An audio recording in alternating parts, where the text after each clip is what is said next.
마태복음 26장 31절부터 35절 말씀 우리 한 절씩 교독하면서 읽도록 하겠습니다. 그때 예수께서 제자들에게 이르시되 오늘 밤에 너희가 다 나를 버리리라. 기록된 바 내가 목자를 치리니 양의 떼가 흩어지리라 하였느니라.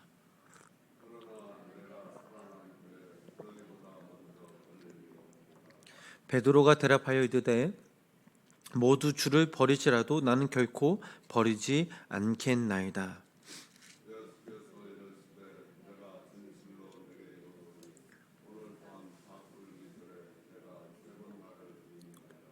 함께 읽겠습니다. 베드로가 이르되 내가 주와 함께 죽을지언정 주를 부인하지 않겠나이다 하고 모든 제자도 그와 같이 말하니라. 아멘. 오늘 하루도 우리 성도님들 삶 가운데 하나님의 크신 은혜가 함께 하시길 주님의 이름으로 간절히 축원합니다. 예수님을 사랑하는 제자들과 함께 지금 6월절 마지막 만찬을 보내고 계십니다. 그리고 오늘 이 본문 말씀을 보면 이제 감람산으로 자리를 옮기시는 그런 말씀이 나오고 있습니다.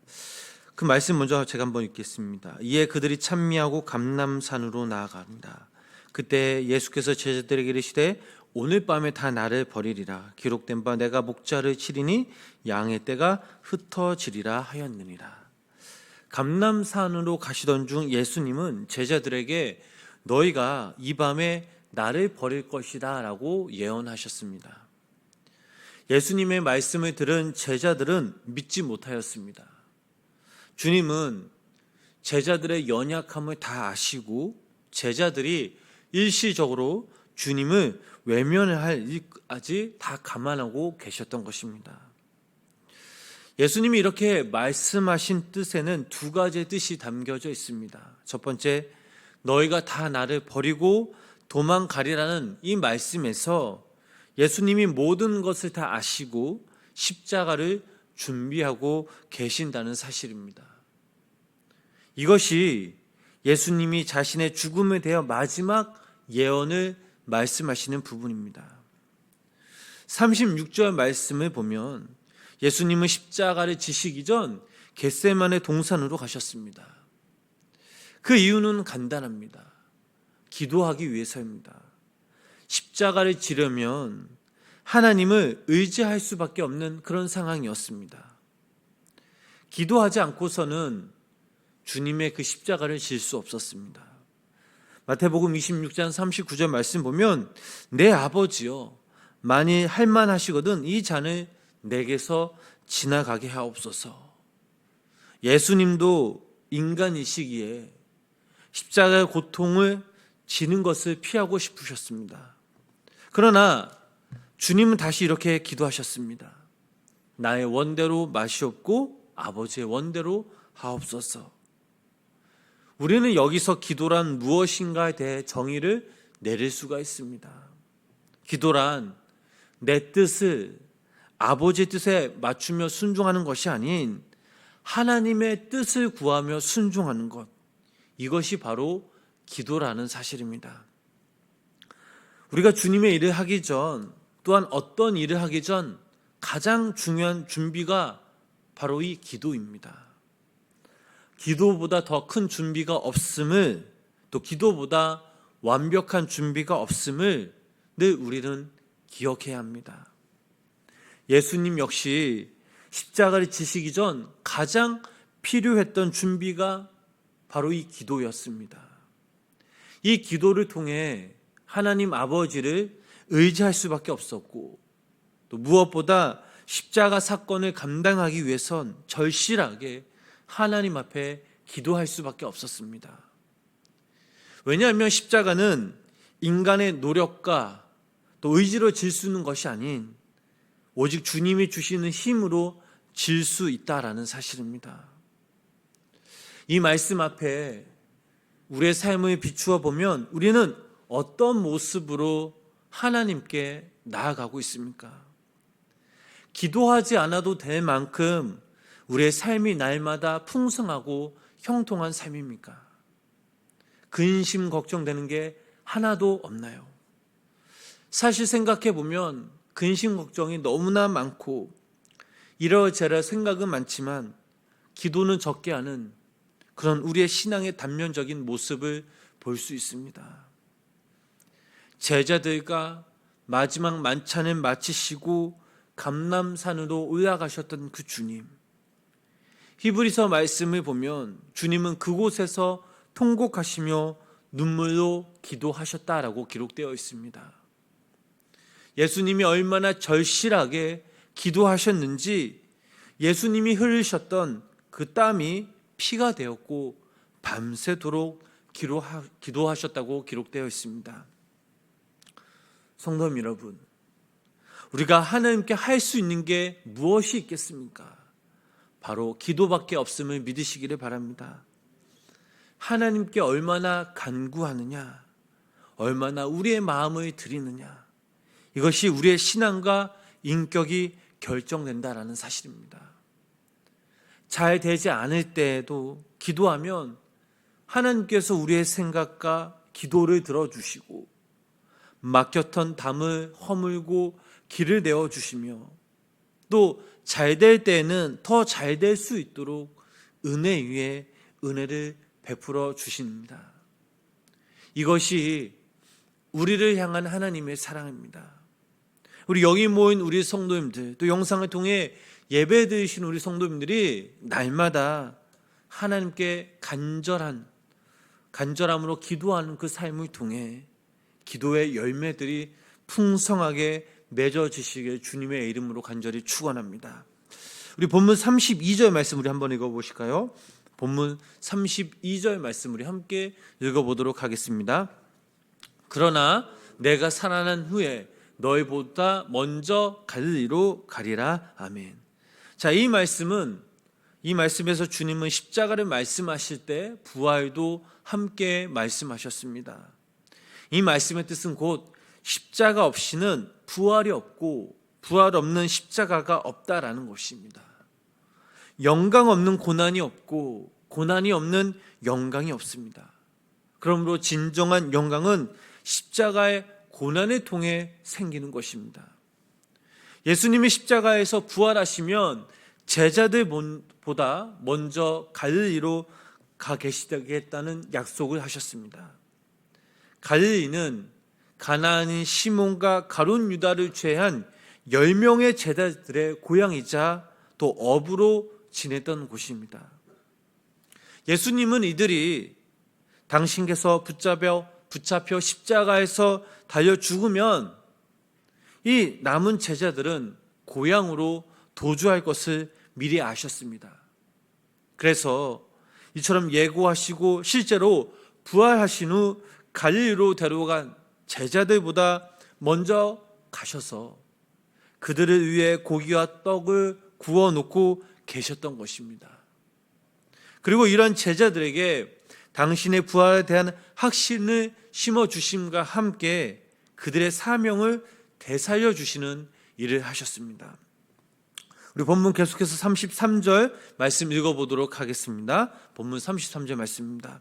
베드로가 대답하여 이르되 모두 주를 버릴지라도 나는 결코 버리지 않겠나이다. 아멘.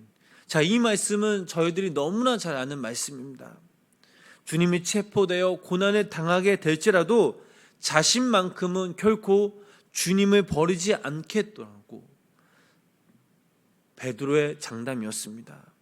이는 본문 31절 말씀에 나온 너희가 나를 버리리라라는 주님의 그 예언에 성격이 급한 이 베드로의 답변이었습니다.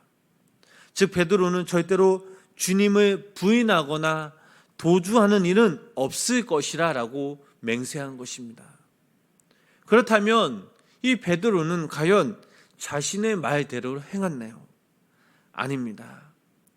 우리가 잘 알다시피 베드로는 오히려 주님을 3번씩이나 부인한 그 모습이 나옵니다. 그 말씀이 본문 34절에 나오죠. 그 말씀 우리 함께 읽어보도록 하겠습니다.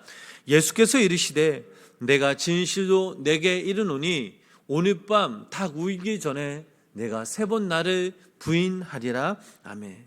주님은 분명 이 베드로가 닭이 울기 전 3번 부인하게 될 것임을 아셨습니다. 예수님의 이러한 답변에 베드로가 어떤 대답을 하였습니까?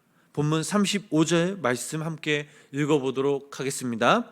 베드로가 이르되 내가 주와 함께 죽을지언정 주를 부인하지 않겠나이다 하고 모든 제자도 그와 같이 말하니라. 아멘. 주님의 말씀에 충격을 받은 이 베드로가 다시 주님께 장담합니다. 이 장담은 33절 말씀에 이어 두 번째 장담이었습니다. 특별히 이 본문 말씀에서 베드로는 주님의 부인 예고를 이중적으로 부인함으로써 그의 결심이 매우 단호함을 피력하였습니다. 물론 베드로의 이 말이 거짓이었다라고는 볼 수 없습니다. 그러나 문제는 베드로를 비롯한 모든 인간이 얼마나 연약한 존재인지를 잊어버린 채 이러한 발언을 하였다라는 것입니다. 사랑하는 성도 여러분, 베드로는 그렇게 자신만만했건만 이 말을 한 지 불과 몇 시간도 못 돼요 주님을 3번씩이나 부인하며 또 저주까지 했던 그 베드로의 모습을 우리는 잘 알고 있습니다. 이것은 그가 스스로 얼마나 연약한 존재인지를 증명한 것이었습니다. 결국 그는 어린 여종 앞에서 수치를 당하고 말았습니다.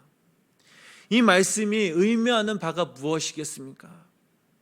정녕 주님 앞에 자신을 과시하는 자는 언제든지 실패할 수 있다라는 사실입니다.